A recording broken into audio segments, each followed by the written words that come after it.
de conclure de manière pas trop longue. Hein. Voilà. Je crois que alors nous sommes passés le message. C'est un exercice de style, puisqu'on va un peu résumer ces 2 journées, vous partager des impressions et puis lancer aussi quelques pistes. Ceux qui ont eu Jean-Louis et moi en formation savent qu'on aime se faire des politesses, s'assurer que l'autre est confortable avec ce qu'on vient de dire, vérifier qu'on a bien transmis toutes les idées qu'on s'est partagées au préalable. Bien, on va faire comme d'habitude, on va se faire ces gentils politesses. Absolument, on va vous distribuer la parole, hein, Cécile. Mais je pense que c'est à toi de commencer, alors vas-y, oui. Je t'en prie. Alors, depuis plus de 10 ans, les pôles de ressources spécialisés en violence conjugale et intrafamiliale font partie du dispositif wallon de lutte contre les violences entre partenaires. Les pôles ont fêté leurs 10 années d'existence officielle dans un colloque organisé à Liège le 27 octobre 2017. Et ce colloque s'intitulait « Le genre dans l'intervention en violence conjugale. Est-ce une lecture obsolète ? Ou une lecture actuelle, point d'interrogation. Est-ce une lecture idéologique ou scientifique ? Tu aimes rappeler une citation Mais bien sûr, oui. En fait, quand on a préparé cette introduction, j'ai tout de suite pensé à une citation d'une sociologue française qui s'appelle Margaret Marouani. C'est vraiment une personne très intéressante. Et elle dit ceci à propos de la lecture de genre. Elle dit « Loin d'être un positionnement idéologique, la lecture de genre est un outil d'analyse, une intelligence qui nous permet de penser les rapports sociaux entre les hommes et les femmes. On ne peut s'en passer, dit-elle. » Alors c'est un peu une sorte de prolongation, de poursuite de ces réflexions d'il y a 2 ans qui s'est faite aujourd'hui durant ces 2 journées, puisque ces deux journées nous ont rappelé que les attentes sociales, les injonctions sociales sont également fortement genrées lorsqu'il s'agit d'attribuer, d'évaluer les capacités d'être parent, d'être mère, d'être père. Et comme nous l'a rappelé Madame Romito de l'Université de Trieste, la possession des enfants est l'une des colonnes du patriarcat. Alors maintenant, Josiane nous a présenté comme faisant partie des pôles de ressources. Les pôles de ressources, je pense qu'ils sont relativement bien identifiés dans le réseau. Vous êtes nombreuses et nombreux et vous les connaissez certainement. Les 3 services constituant les pôles de ressources, le CVFE, ça a été dit, un collectif de Liège. Collectif contre les violences familiales et l'exclusion, qui prend en charge les victimes de violences conjugales et les enfants, l'hébergement, et puis un service ambulatoire, et puis d'autres services périphériques, et puis la SBL Praxis, qui fait partie des pôles de ressources, dont tu fais partie, Cécile, qui prend en charge les auteurs de violences conjugales, donc des groupes de responsabilisation d'auteurs, 80% judiciarisés, 20% non judiciarisés, donc les auteurs qu'on dit volontaires. Voilà. Et puis bien souvent on nous confond, hein, mais tu fais bien partie de l'équipe qui s'occupe des femmes victimes de violences conjugales. Et toi des auteurs. Et moi, des personnes qui exercent des comportements violents au sein du couple et de la famille. Et la 3e association de ces pôles de ressources, c'est Solidarité Femmes, qui est à l'initiative évidemment de cette journée, de ces 2 journées, qui fête son 40e anniversaire. Et je pense que Cécile, on peut déjà saluer et puis peut-être applaudir toute l'équipe et puis redire bon anniversaire à Josiane et à toute son équipe. Mais pas un applaudissement poli, un gros voilà. Bon anniversaire. Bravo pour ces 2 journées, pour l'organisation, pour tout le travail en coulisses pendant presque 1 an pour préparer cette journée, ce colloque. Voilà, bon anniversaire, et puis pour la réussite aussi de ces 2 journées, bien sûr. Et puis voilà. Alors l'émission des pôles de ressources, quelques mots quand même, hein, puisque nous avons donc des missions, des mandats, et nous sommes donc attendus dans les services ambulatoires, donc la prise en charge des auteurs de violences conjugales en ambulatoire et les victimes de violences conjugales. Ça fait partie des missions des pôles de ressources. Et puis vous nous connaissez aussi par le programme de formation et que nous proposons donc aux professionnels du réseau, donc 5 modules de formation différents, et qui sont donnés donc en co-animation, toujours en binôme auteur-victime, donc intervenant auteur-victime. Et puis la ligne d'écoute, le 0800 30 030, donc la ligne d'écoute, donc violence conjugale wallonne et bruxelloise, donc en fait francophone en Belgique. Et bien ce sont les pôles de ressources. Et pour la petite histoire, il faut que vous sachiez que le dispositif de la ligne d'écoute est un dispositif intersectoriel, c'est-à-dire qu'on essaye toujours, donc autant que possible en tout cas, d'avoir des binômes aussi d'intervenants auteurs-victimes à l'écoute, donc pour recevoir les appels. Les appels, pour rappel, donc sont destinés, donc c'est un service offert aux personnes concernées par les violences conjugales, auteurs et victimes, et les professionnels peuvent aussi faire appel à la ligne d'écoute. C'est l'occasion de le dire. Et puis, les pôles de ressources incarnent surtout entre nous une dynamique, donc une volonté de travailler ensemble et un travail.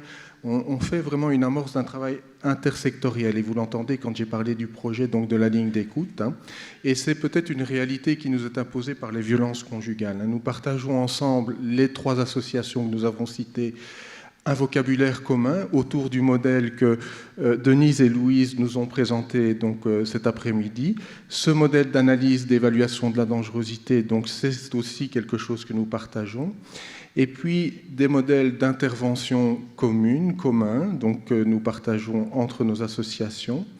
Et puis aussi, nous partageons nos réflexions, nos compétences et nos connaissances. Donc nous avons des temps de recherche et d'analyse par rapport à la problématique des violences conjugales. Alors justement, par rapport à ce partage des connaissances, des expériences de terrain, de compétences, on peut dire que ces 2 journées nous ont mis quand même tous à l'épreuve. Il faut pouvoir se le dire et se le partager avant de se quitter. Comme le disait M. Durand, juge des enfants hier, la protection des enfants en contexte de violence conjugale post-séparation met au défi les principes qui structurent nos fonctions d'assistant social, de psychologue, d'éducateur, de magistrat. Alors on pourrait être tenté, parce que c'est difficile à affronter tout ce qu'on a entendu pendant 2 jours, on pourrait être tenté de commettre une sorte de diversion du regard, regarder ailleurs, écouter ailleurs. Ça pourrait se produire parce que peut-être que certains d'entre vous, à certains moments, pendant les 2 journées du colloque, comme moi, se sont sentis parfois dans l'impuissance, voire parfois dans la honte. Si je parviens à maintenir une écoute empathique vis-à-vis de l'être humain, au-delà et malgré ces actes criminels, est-ce que je suis une complice institutionnelle ? Est-ce que je suis un bon ou un mauvais professionnel, comme il existe des bons et des mauvais parents ? Je pense que parfois nous avons été secoués, bousculés pendant ces 2 journées. Alors, le colloque concerne clairement les situations post-séparation. C'est clairement annoncé dans le titre. Ça veut dire, à l'issue de tout un long parcours effectué par les victimes. Mais il faut se rappeler aussi, avant de se quitter, que la grande majorité d'entre nous intervenons dans des situations de violence conjugale alors que le couple n'est pas séparé ou que la victime est dans un processus évolutif de rupture, comme l'a exprimé Aïcha dans sa question tout à l'heure. Et donc, dans ces situations où il n'y a pas encore de séparation ou pas de séparation définitive, nous nous adressons aux 2 parents dans leur capacité à mobiliser des habiletés bien traitantes dans ce contexte de violence. Pour ceux qui interviennent alors que le couple est séparé, d'autres aussi l'ont formulé dans leurs questions, nous devons bien nous adapter à la réalité qui est encore celle aujourd'hui en Belgique, c'est-à-dire de nous adapter au jugement de garde partagé, de droit de visite partagé. Est-ce que le fait que nous nous adaptions à cette réalité-là, des jugements, est-ce que c'est bien ou est-ce que c'est mal ? Est-ce que toi, Jean-Louis, toi qui travailles et qui as longuement travaillé avec les équipes d'enfants à l'intérieur du refuge et puis avec les mamans aussi à l'intérieur du refuge et en ambulatoire, est-ce que parfois tu as été aussi bousculé, voire incommodé parfois lors de ces 2 journées ? Mais je retiendrai 2 questions principales par rapport à ces 2 journées. D'abord, la première, c'est comment soutenir une mère dans une parenté monoparentale avec tout ce qu'il y aura donc à réparer autour de la question de l'attachement notamment. Et puis la deuxième chose, c'est par rapport aux enfants. Hein. Donc, comment soutenir ces enfants qui expriment de la détresse d'être et de vivre, de grandir dans un contexte extrêmement chaotique. Ce sont vraiment des défis qui doivent rester vraiment présents à notre attention, et c'était quelque chose de transversal tout au long de ces 2 journées, c'était de nous prévenir de ces 2 réalités qui sont présentes dans cette période d'après-séparation dans laquelle la violence perdure. Alors on ne va pas se laisser aller à la diversion du regard. On va faire face à tout ce qu'on a partagé, entendu dans ces 2 journées. Et on va continuer au sein des pôles, justement, à essayer d'intégrer tout ça dans nos pratiques professionnelles. Oui, et donc, en fait, avant d'en venir à cet aspect-là, je voudrais simplement dire un mot sur une observation aussi de ces 2 journées-ci. Ça va être très bref. En tout cas, dans les pôles de ressources qui ont maintenant 10 ans, l'association qui fête Solidarité Femmes fête son 40e anniversaire. Nous constatons, par rapport à la problématique des violences conjugales et violences entre partenaires, un élargissement à 2 niveaux. D'abord au niveau de la participation, de l'implication des services et des personnes. Il y a 40 ans, Josiane, le CVFE, quelques personnes étaient vraiment seules et ouvraient une voie comme ça dans laquelle nous nous retrouvons toutes et tous ici aujourd'hui. Et je pense qu'il y a un élargissement de la préoccupation et de la prise en charge. Ça va nécessiter quelque chose, ça c'est pour un mieux, c'est un constat. Nous sommes, et vous êtes ici, et nous sommes rassemblés par rapport à ça. C'est positif, c'est quelque chose de positif, mais ça va nécessiter de coordonner nos pratiques et de tenir compte de ces visions. Et on a entendu parler comme ça de ces 3 planètes. Et bien ici, je pense que nous incarnons bien plus que 3 planètes, et donc une multitude de regards et de lectures. Et puis un élargissement aussi de la prise en charge, c'est-à-dire qu'il y a 40 ans, on reconnaissait, grâce à ces mouvements, à ces associations, les victimes de violences conjugales, et puis il y a eu tout un mouvement d'élargissement. Les enfants ont été considérés, nous l'avons entendu au cours de ces 2 jours, ont commencé à être considérés et sont aujourd'hui considérés comme des victimes. Et puis, c'est devenu une forme de violence intrafamiliale, donc une reconnaissance au niveau de la famille.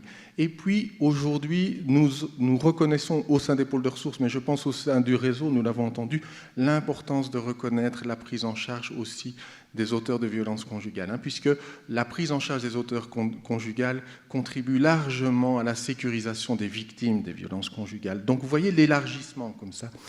Et donc, ce double élargissement, je pense qu'on l'a vraiment ressenti au cours de ces 2 journées. Oui, et comme Denise et Louise nous l'ont rappelé, les pôles de ressources, l'approche intersectorielle, c'est un modèle inclusif.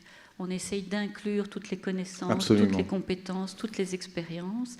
Et donc, c'est un pari de coopération qu'on a envie de faire en fin de colloque et de lancer sur cette table. Un pari de coopération pour alerter, analyser, mais aussi pour rêver. Voilà. Donc alerter, c'est toujours prendre en charge et tenir compte de la dangerosité. La violence conjugale comporte toujours une dimension donc liée à la dangerosité. Et nous l'avons vu que les modèles qui permettent de collaborer, de travailler ensemble, d'améliorer la prise en charge sont centrés sur un dénominateur commun qui est celui de la sécurité des victimes, des personnes concernées par la violence. Oui, et tous les intervenants, je pense, se sont relayés pour dire combien il était important de continuer d'alerter le réseau professionnel sur la différence entre le conflit et la violence conjugale, pour continuer d'alerter tous les professionnels sur les réels risques homicidaires, mais aussi suicidaires, qui existent dans la problématique des violences conjugales et qui est bien souvent sous-estimée.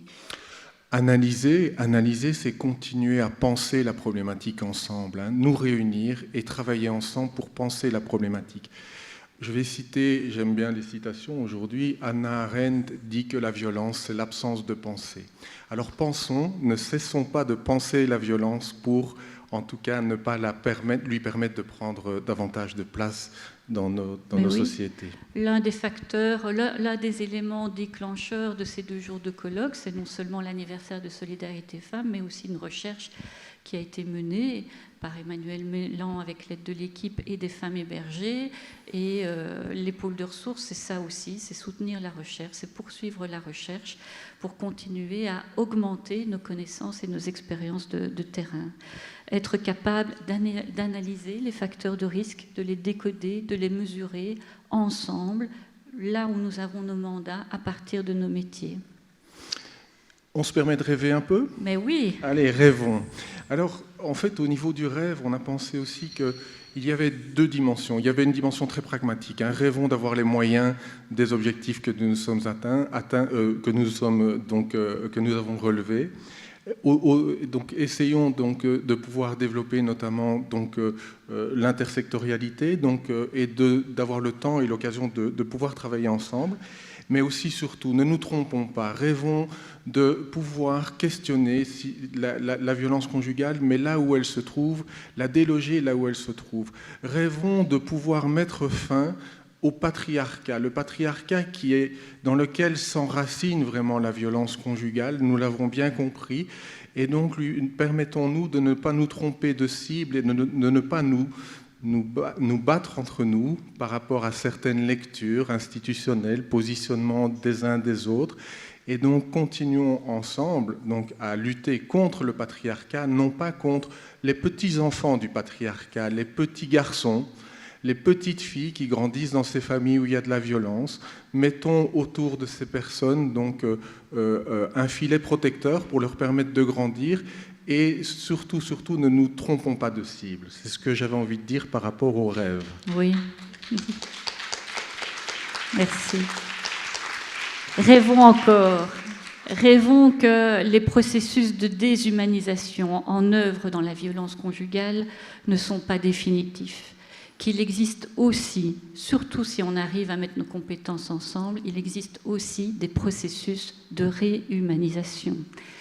Et c'est parce que les femmes sont accueillies dans des groupes, dans des communautés bienveillantes, et que les hommes auteurs de violences conjugales sont aussi accueillis dans des groupes et dans des communautés responsabilisantes qu'il est possible de réhumaniser tout ça. Rêvons que nous allons continuer à nous rencontrer, à nous parler, à nous partager nos questions, nos pratiques, et rêvons qu'elles peuvent encore s'améliorer. Emmanuel Mélan, lorsqu'elle a présenté son étude hier, a dit étant donné les résultats de cette étude, moi je choisis de mettre un point. L'impossible rupture, point.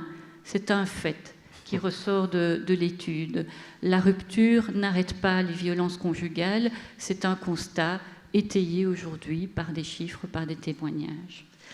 Et puis Josiane nous dit, mais est-ce qu'on ne pourrait pas, à l'issue du colloque, mettre un point d'interrogation à la fin de ce titre ? Impossible rupture, point d'interrogation. Non pas pour mettre en doute les résultats qui ont émergé de cette étude, mais plutôt pour nous laisser ouvrir une perspective d'avenir, pour croire qu'il est possible de construire une meilleure protection pour les enfants victimes de violences conjugales, et que se rassembler et que travailler ensemble a du sens pour améliorer la protection de ces enfants.